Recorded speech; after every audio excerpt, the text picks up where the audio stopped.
कल हमने बात की थी कि अगली आलमी जंग यानी तीसरी आलमी जंग तेल पर होगी और अब इसके असरात भी आना शुरू हो गए हैं।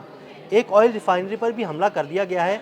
ऐसे में मुस्तकबिल में पाकिस्तान से निकलने वाला तेल कितना महफूज होगा, इस बारे में आमिर रज़ा से बात करते हैं। आमिर भाई, कल हमने एक वीलॉग किया था जिसमें ये बात की थी कि अगली आलमी जंग जो है वो तेल पर होगी, लेकिन अभी एक दिन बाद ही इसके असरात भी आना शुरू हो गए हैं। आखिर क्या वजह है और इस मुस्तकबिल में ऐसा क्या होने जा रहा है? जी, बिल्कुल आपने सही कहा। कल हमने जब ये बात की थी तो बहुत सारे लोगों का ये ख़्याल था कि शायद ये ख़ाम ख़याली है, लेकिन आलमी जंग का आगाज़ हो गया। मैं इसको आगाज़ इसलिए कह रहा हूँ कि तेल के मुद्दे को लेकर अमेरिका बहुत संजीदगी से काम कर रहा है और इसी काम को लेकर उन्होंने आज यूक्रेन को जो है ऐसी रिपोर्ट्स दी जिन पर यूक्रेन ताक ताक कर ऑयल रिफाइनरीज़ के ऊपर हमले कर रहा है। अब जो नया ताज़ा तरीन हमला है, सूची पर हमला है और इस हमले से पहले भी रेयान ऑयल रिफाइनरी पे ऊपर हमला किया गया था, यानी रशिया के तेल को जो है निशाना बनाया जा रहा है। और रशिया की ये आप इसको समझे कि बैकबोन है, रीढ़ की हड्डी है उसकी तेल की और गैस की तजारत। अगर उसको हर्ट किया जाएगा तो उसका जवाब वो कहाँ देगा? चले मुझे ये बता दें, क्योंकि यूक्रेन ने अब तक जो भी ड्रोन्स इस्तेमाल किए हैं वो उनको तमाम के तमाम डाटा सेटेलाइट से फराहम किया जा रहा था। जो रेयान की ऑयल डिपो था या रिफाइनरी थी, उस पर जो हमला किया गया वो जिस ड्रोन से किया गया उसका नाम बोबर है। बोबर से मतलब बाबर ही है, जिसका मतलब शेर होता है। और ये 1000 किलोमीटर यूक्रेनी सरहद से 1000 किलोमीटर अंदर जाकर था। कल जो सूची पे हमला किया गया ये 450 किलोमीटर अंदर जाकर था। यानी 1000 किलोमीटर और 450 किलोमीटर अंदर उनका ड्रोन चला मैं गया आपसे यही तो बात और कह रहा हूँ, रशिया उसको इंटरसेप्ट नहीं कर सका। और ये कहा जाता है कि ये जो ड्रोन सिस्टम है, जिस तरह मैंने बाबर बताया, इसको PD2 PD1 का नाम दिया जाता है। इसी तरह से AQ400 कामकाजी जो है ये इसको इस्तेमाल किया गया है सूची के लिए। तो ऑयल पर जंग शुरू हो गई है। आप इसको जिस तरह से मर्जी देखें, आप इसको अमेरिका का एक हफ्ता कबल अपनी एटमी आबदोज़ें रशियन समुंदर की सरहद के साथ साथ को लेकर आना और अपनी ताकत को बढ़ाना, फिर उसका इंडियन की आयल तजारत पर जो है कदगन लगाना, पाकिस्तान में आयल रिफाइनरीज की बात करना और अपनी टीम को कहना कि पाकिस्तान में बहुत सारे मौके हैं, यहाँ जाएं। तो ये आपको क्या ख्याल है कि एक गोली चलने से ये एटमी जंग शुरू होनी थी? इसी तरह के छोटे छोटे वाक़यात को अगर आप जमा करते चले जाएंगे तो ये एक बड़ी जंग की तरफ आपको जाता हुआ नज़र आ रहा है। और ये कोल्ड वार नहीं है, मैंने आपको बताया, ये ऑयल वॉर है। और ऑयल वॉर के अंदर एक तीली जो है पूरे ऑयल टैंकर को या ऑयल के रिफाइनरी को या ऑयल डिपो को आग लगा सकती है। कल रात को, हाँ जी, कल रात को जो सूची पे हमला हुआ था उसमें ड्रोन मारने में कामयाब हो गए रशियंस, लेकिन जहां ड्रोन मारा वो उनकी ऑयल रिफाइनरी के डिपो के ऊपर था और उसका मलबा गिरा और उस मलबे के अंदर क्योंकि मिसाइल सिस्टम नस्ब था वो फटा और जिससे ऑयल रिफाइनरी में बहुत बड़ा धमाका हुआ। अगर आप उसको देखें तो आपको कई किलोमीटर ऊपर तक जाती हुई आग जो है दिखाई देती है। ऐसे लगता है जैसे बहुत बड़ा कोई बम धमाका है। दुनिया के बहुत सारे चैनल जैसे अल जज़ीरा है, BBC है, DW है, AWD है, सारे चैनल्स जो हैं उस फुटेज को दिखा रहे हैं जो रशियंस ने जारी की है कि उनके ऑयल डिपो पर हमला हुआ है। और ये को पहला हमला नहीं है।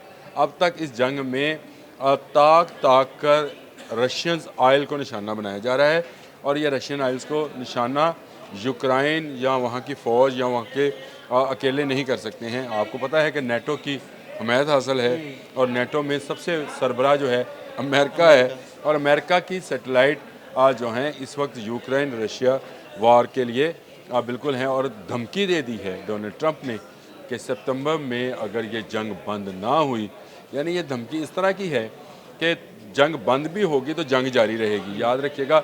और कहा है कि अगर ये ना हुई तो हम इंतहाई कदम उठाएंगे। और इंतहाई कदम क्या होगा आपके ख़्याल से? फिर एटमी आबदोज़ें क्यों लाई गई हैं? क्यों ये एक बड़ी जंग की तरफ जो है दुनिया को धकेला जा रहा है या खींचा जा रहा है? ख़तरनाक सूरत हाल है। हम इसको अपने अगर पाकिस्तान के तनाज़र में देखें तो ये बिल्कुल हमारे बॉर्डर लाइन पर है। रशिया कहाँ पे है? रशिया हमारे बॉर्डर लाइन पर है और अमेरिका जो है वो पाकिस्तान के साथ ऑयल की तजारत करना चाह रहा है, ऑयल की रिफाइनरी लगाना चाह रहा है, ऑयल की कंपनीज लाना चाह रहे हैं। तो इस वक्त हम कोई जंग अफोर्ड नहीं करते हैं। यहाँ तक कि आपने अभी ये बात की थी कि पाकिस्तान के ज़खायर जो हैं महफूज हैं जी। पाकिस्तान के ज़खायर इस वक्त तक महफूज हैं जब तक उनको निकाल कर बाहर ऑयल रिफाइनरीज़ में नहीं शिफ्ट किया जाता है। समंदर के अंदर हैं, इंतहाई गहराई में हैं और ये अल्हम्दुलिल्लाह महफूज हैं। इनको निकालने में अभी भी हमें 1 साल 3 साल जो हैं वो लगेंगे। गो के बहुत सारे जो हैं लोग इस तरह के व्लॉग्स कर रहे हैं कि बहुत सारे जहाज़ पहुंच गए, पहुंचा कोई नहीं है। हाँ, अभी लेकिन तो मुआहदे हो रहे हैं या मैंने बातें हो आपको रही हैं। टपाओ का बताया था, मैंने आपको अमेरिकन कंपनीज का बताया था, मैंने आपको बताया था कि पाकिस्तान के ऑयल मार्केट के शेयर्स जो हैं क्यों ऊपर जा रहे हैं, क्योंकि पाकिस्तान में अरबों बैरल ऑयल जो है मौजूद है। उसका जो आम तखमीना लगाया जा रहा है कोई 9.5 अरब बैरल कह रहा है, कोई 11 अरब बैरल कह रहा है, लेकिन इसका असल तखमीना लगाया नहीं जा सकता जब तक जो रिसर्च है सेस्मिक जहाज़ों की वो मुकम्मल नहीं होती। कहाँ से कहाँ तक ये किस पट्टी से लेकर किस पट्टी तक मौजूद है, गहराई क्या है और इसमें मौजूद ऑयल जो है उसकी पीएस वैल्यू क्या है, तो ये सारी चीज़ों के बाद ये अंदाज़ा लगाया जा सकता है कि पाकिस्तान में निकलने वाला जो ऑयल है वो क्या है और उसका फ़ायदा पाकिस्तान को अच्छा कैसे आमिर भाई, पहुँच मुझे सकता ये है। बताइएगा जी। कि रशिया की जो तवानाई की तनसीबात हैं उन पर हमले करना, इसका सीधा मतलब यही है कि उसे तेल और गैस की जो उसके पास दौलत है उससे उसको मफलूज कर देना, ताकि दुनिया भर में वो ममालिक जो रशिया से तेल ख़रीदते हैं उनका रुझान जो है वो मशरक़ वस्ती की तरफ हो जाए या पाकिस्तान की तरफ हो जाए और यहाँ से तेल ख़रीदना शुरू कर दें। देखिए मैं इसको इस तरह से दिल साहब समझता हूँ कि मैं समझता हूँ कि डोनाल्ड ट्रंप जहाँ पर बहुत सारे क्रेडिट लेते हैं कि उन्होंने पाकिस्तान इंडिया की जंग को बंद कराया और इसको वो कोई 38 दफ़ा 39 दफ़ा जो है इंटरनेशनल मीडिया के सामने कह चुके हैं। वो क्रेडिट लेते हैं कि उन्होंने हाल ही में एक झड़प हुई थी कम्बोडिया की और हाँ जी। उसका भी क्रेडिट वो लेते हैं। बहुत सारी चीज़ों का क्रेडिट ईरान इजराइल वार के रुकने का भी क्रेडिट लेते हैं। लेकिन यूक्रेन रशिया का क्रेडिट भी लेना चाहते हैं, लेकिन इस क्रेडिट लेने का तरीक़ेकार उनका गलत है। वो धकेल रहे हैं दुनिया को जंग की तरफ। मैं ये समझता हूँ खुद तो वो अमन के पैगम्बर हैं, हम समझते हैं कि उन्होंने पाकिस्तान इंडिया वार में बड़ा अहम किरदार अदा किया है, लेकिन जिस तरह से रशिया की बैकबोन पर हमला किया जा रहा है, जिस तरह से उस पर वार किया जा रहा है, उसके ऑयल पर, उसकी गैस पर, पहले आपने गैस पर पाबंदी लगाई थी कि यूरोपियन नहीं ले सकते, अब आप ये कह रहे हैं कि इंडिया जो है वो रशिया से तेल की तिजारत ना करे, तो आप समझें कि रशिया की अगर आमदन को आप रोकना चाहेंगे तो वो इसके जवाब में क्या करेगा, क्योंकि अगर आपके मफादात रशिया के मफादात इससे जुड़े हैं ऑयल से, तो अमेरिका के मफादात भी अब ऑयल से जुड़े हैं। अब दुनिया में 2 बड़ी ताकतें जो हैं ऑयल के हवाले से कारोबार में हैं। हम यही समझते रहे हैं सारी ज़िंदगी कि शायद अरब ममालिक हैं, फिर आपके वेनेज़ुएला है जहाँ से बहुत तेल निकलता है, अफ्रीकी कुछ ममालिक हैं, लेकिन अमेरिका और रशिया बड़े ताजर हैं इस तेल की तजारत के अंदर। इनकी कंपनीज़, इनकी रिफाइनरीज़। अब भारत के लिए बड़ा मसला है कि उनकी तमाम टेक्निकल जो उनकी एक्सपर्टीज़ है वो रशियन ऑयल को और उसको साफ़ करने के हवाले से है।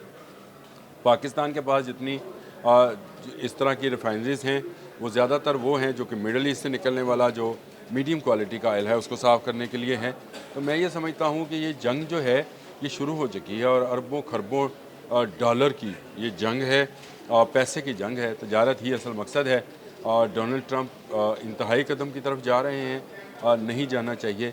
इसी में पूरी दुनिया की भलाई है और रशिया और अमेरिका की अगर जंग जो है वो किसी और तरफ चली जाती है, नेटो के ममालिक बराह रास्त इसमें इन्वॉल्व हो जाते हैं यूक्रेन रशिया वार के अंदर, तो ये सीधी सीधी आलमी जंग है और इस आलमी जंग में पाकिस्तान बाहर नहीं रह सकता है, भारत बाहर नहीं रह सकता है, बांग्लादेश बाहर नहीं रह सकता है, चाइना बाहर नहीं रहेगा। तो ये क्या सूरत हाल बनने जा रही है, बहुत खौफनाक किस्म की सूरत हाल है। यूक्रेन ने जो हमला किया है रशियन ऑयल रिफाइनरी पर, इसका जवाब रशियन अगेन किसी न किसी ऐसी ऑयल रिफाइनरी या डिपो पर देंगे जिससे अमेरिकी मफादात जुड़े होंगे और फिर ये आग जो है एक भड़कती चली जाएगी। ये इसी से मैं डर रहा हूँ। मैं क्या सबको डरना चाहिए, क्योंकि आलमी जंग किसी के फ़ायदे में नहीं बिल्कुल होगी। ऐसे बहुत शुक्रिया आमिर भाई जी। बिल्कुल अगली आलमी जंग तेल पर लड़ी जाएगी और बल्कि उसका आगाज़ भी हो गया है। आमिर रज़ा ने बड़ी तफसील के साथ आपको बताया। अदील अहमद और आमिर रज़ा को इजाज़त दीजिएगा। अल्लाह हाफ़िज़।